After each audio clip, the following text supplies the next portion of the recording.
जल्दी से एक बार ऑडियो वीडियो चेक बता दीजिए प्लीज। अगर आप लोग हमको सुन पा रहे हैं, हमको देख पा रहे हैं, एवरीथिंग इज ओके, तो हम लोग शुरू करते हैं ये स्पेशल सेशन आप लोगों के लिए। क्लियर? ओके, परफेक्ट, ठीक है। चलिए, स्टडी आईक्यू के बिहाफ पे, स्टडी आईक्यू की तरफ से फर्स्टली मैं भुवन आप सारों का स्वागत करता हूं। ओके, इस छोटे से सेशन का एजेंडा काफी क्लियर है।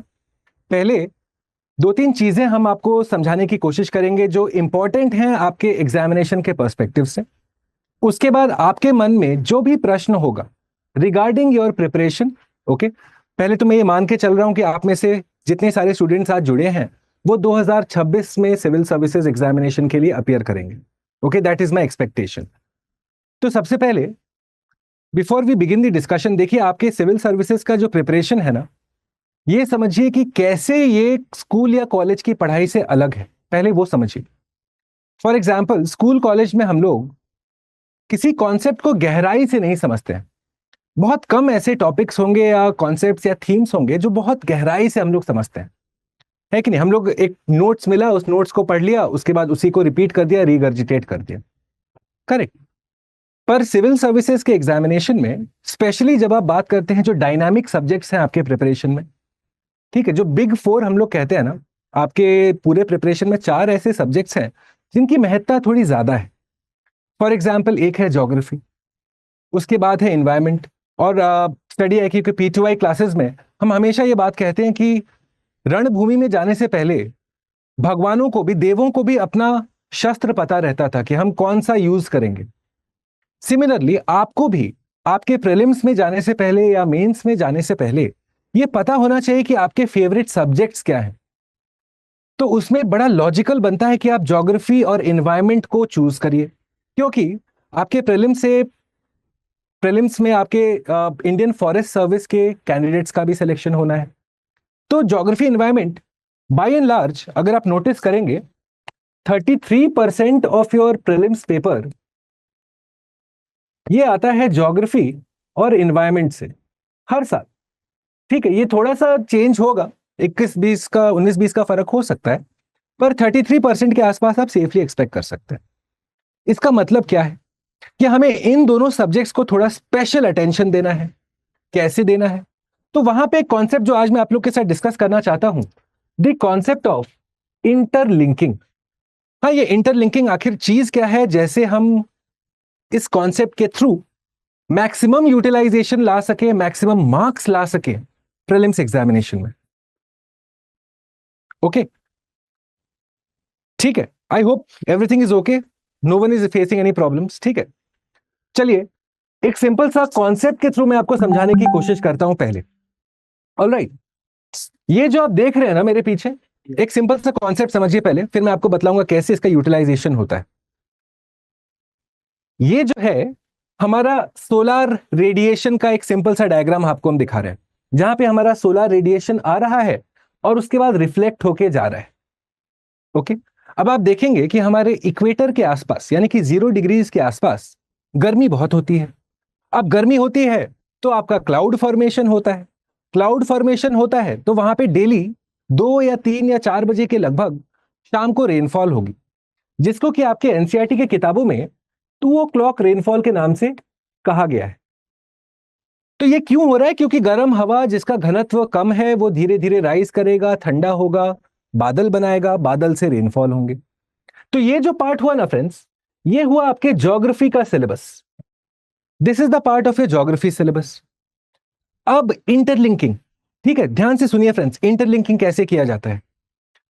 अब क्योंकि डेली बेसिस पे बारिश हो रही है, डेली बेसिस पे बारिश हो रही है, तो आप क्या देखेंगे वहां पे हमारा जो मिट्टी है ना, मिट्टी में जो न्यूट्रिएंट्स होगा, न्यूट्रिएंट्स क्या होते हैं जानते हैं? आप लोग स्कूल कॉलेज में पढ़े होंगे कि मैक्रो न्यूट्रिएंट और माइक्रो न्यूट्रिएंट चाहिए होता है प्लांट को। मैक्रो जो ज्यादा क्वांटिटी में और माइक्रो जो कम क्वांटिटी में। तो बेसिकली क्या है कि आपके सॉइल के अंदर जो हमारे न्यूट्रिएंट्स हैं, क्योंकि डेली बेसिस पे बारिश हो रही है तो पानी, बारिश के पानी के साथ वो बह के चले जाते हैं। तो डेली बेसिस पे आपका न्यूट्रिएंट का कॉन्सेंट्रेशन यहां कम हो जाता है, और इसी तरह की मिट्टी को हम कहते हैं leached soil. Okay, this is known as leached soil.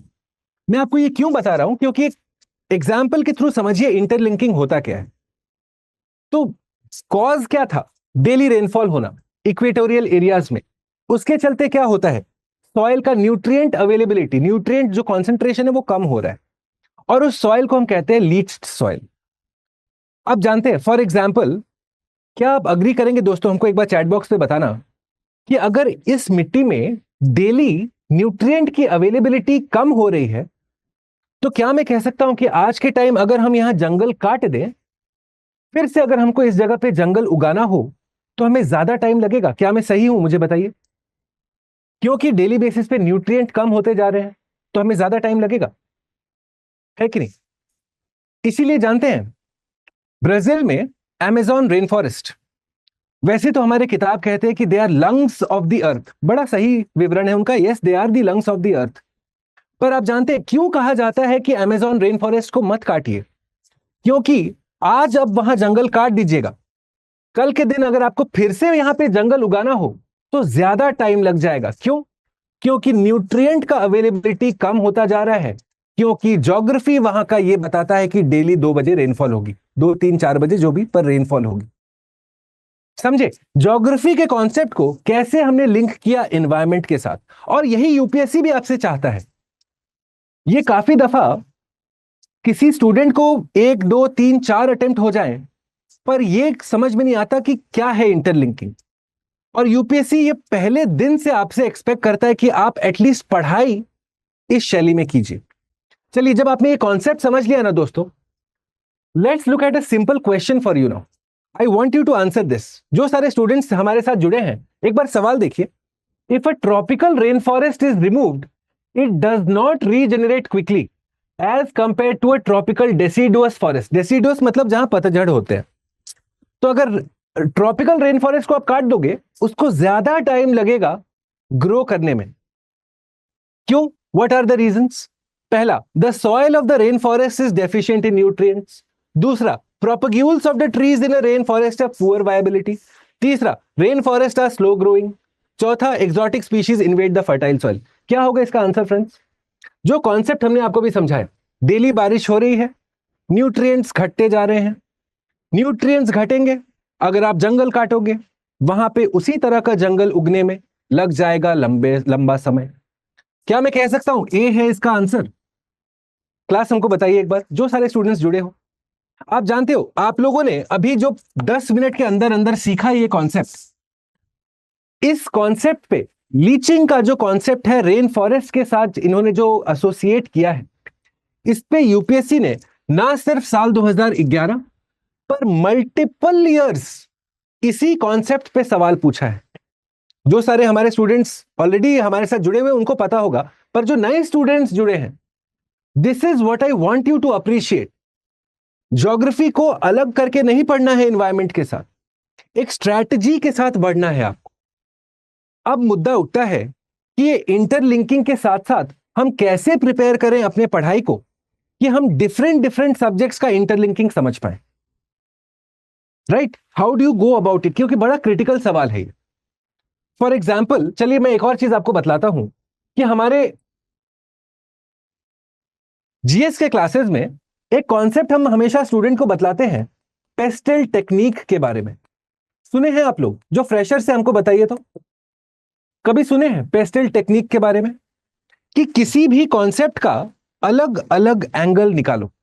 अगर मैं आपको सॉइल इरोजन कहूं, तो सॉइल इरोजन का पॉलिटिकल एंगल क्या है, उसका इकोनॉमिक एंगल क्या है? देखिए, ई से है इकोनॉमिक एंगल, एस से है सोशल एंगल, टी से है टेक्नोलॉजिकल एंगल, एल से है लीगल एंगल, और ई से है एनवायरमेंटल एंगल।